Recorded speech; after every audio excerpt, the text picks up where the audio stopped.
4 teenagers and a rancher husband in 500 square feet. Rachel McLeod does it cheerfully, and today we get to hear her story.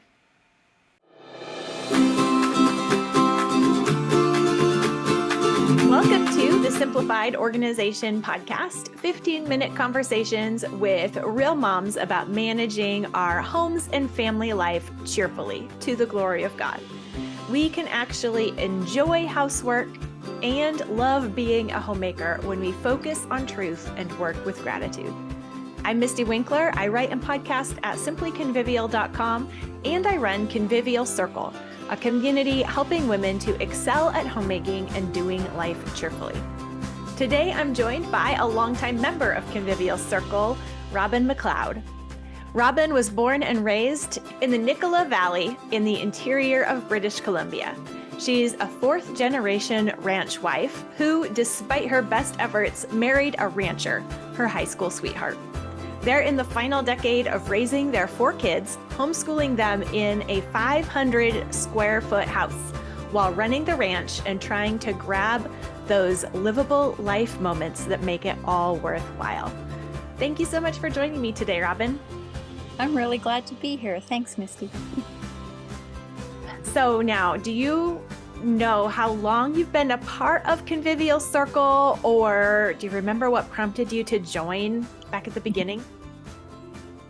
I think it's been 10 years or more. Like, it's been a really long time. At the time, so I was thinking back to that time, and we adopted my husband's little cousin, so we had an 8-year-old, and then we had babies, and my husband got into ranching, and there was puppies, and I was babysitting my best friend's toddler 4 days a week or something. Like, I just felt like there was so much going on and I needed help.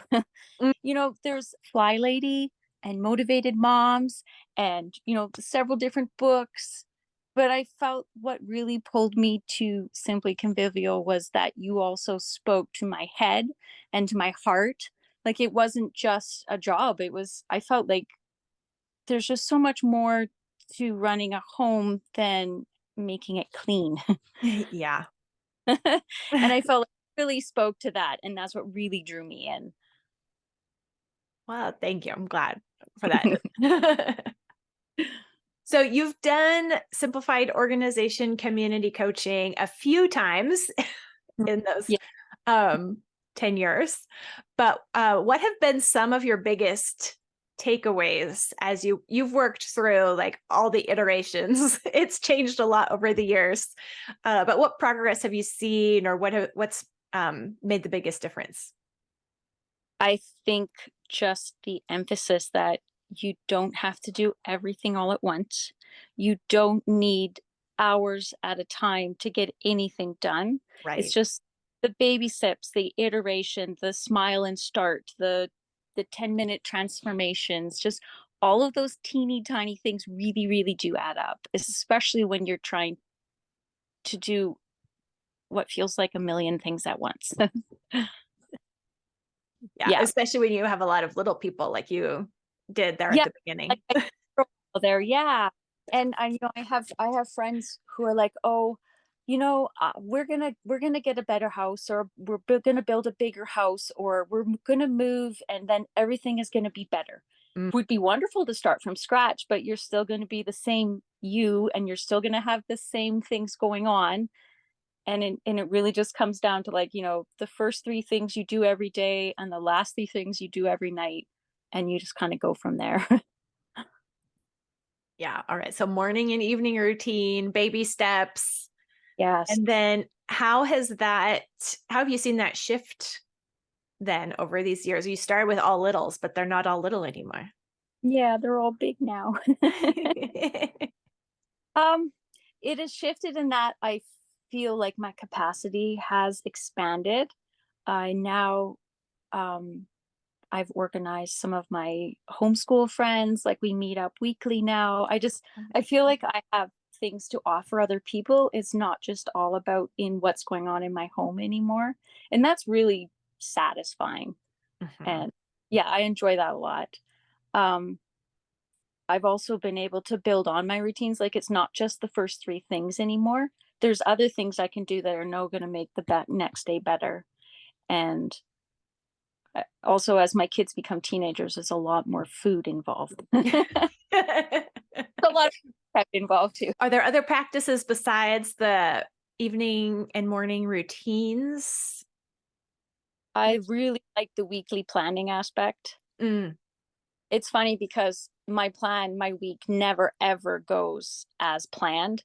I feel like it's kind of, I've said this a lot to my friends. Like, I feel like it's almost like one of those dollar store toys where you have the little tray with the plastic tiles on it, and you move the little plastic tiles around and you're trying to make a picture.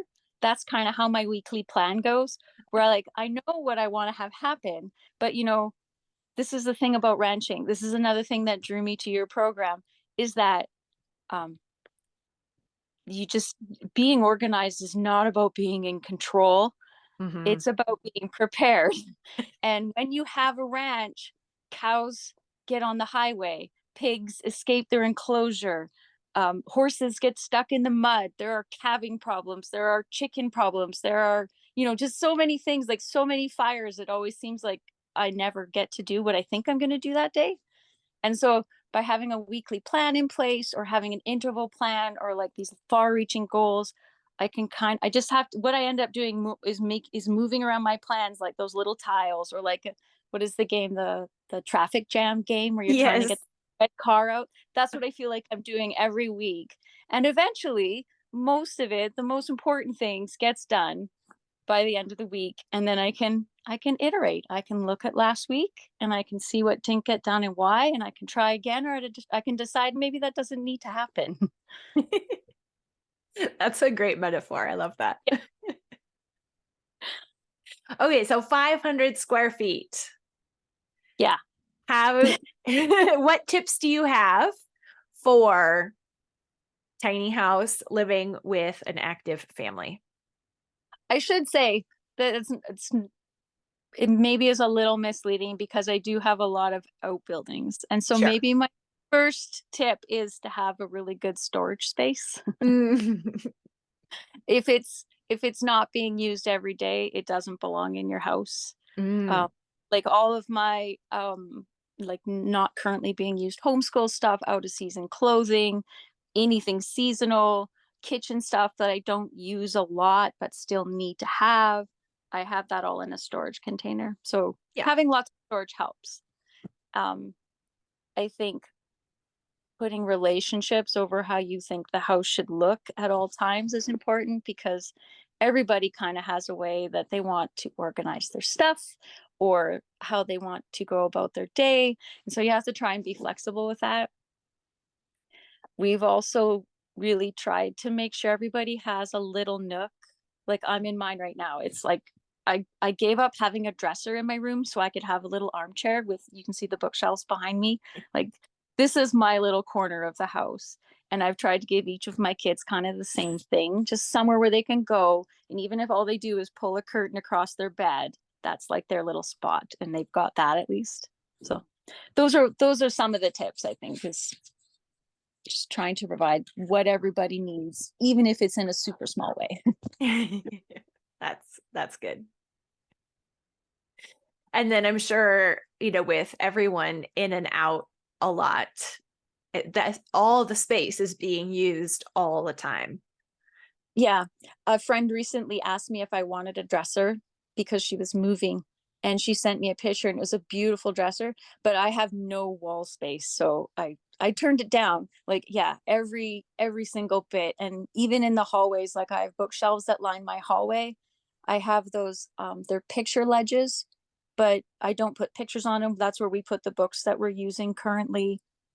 And, like, Okay. everything is used. It's all being used. Yeah. Yeah. So do the Um, books face with the cover out on those then? Yeah. And so we have normal, like, I don't know, I think they're about a foot deep bookshelves across the bottom. And then up high in the hallway, we have the picture ledges that hold our current school books. So they're just easy to grab. And they're also usually kind of pretty. A lot of our Yeah, books are. Yeah. It's that's very, cool. yeah. I think also one more thing I was going to mention too is just taking advantage of the outdoors. I mean, we're really lucky. We live on a ranch. So we are outside every day. We eat outside almost every day. I mean, we live in Canada. There's 4 seasons, so we're definitely limited. But when we can, we're outside. And even in the winter, like we all have snowshoes or cross country skis, and there's snowmobiles, and we go skiing and sledding, and we'll have fires, and we're outside a lot. It Yeah. keeps the Well, and that just speaks also to managing, attitude and expectations with a lot of outside means a lot of dirt or, things coming into the house from the outside and staying on top of things.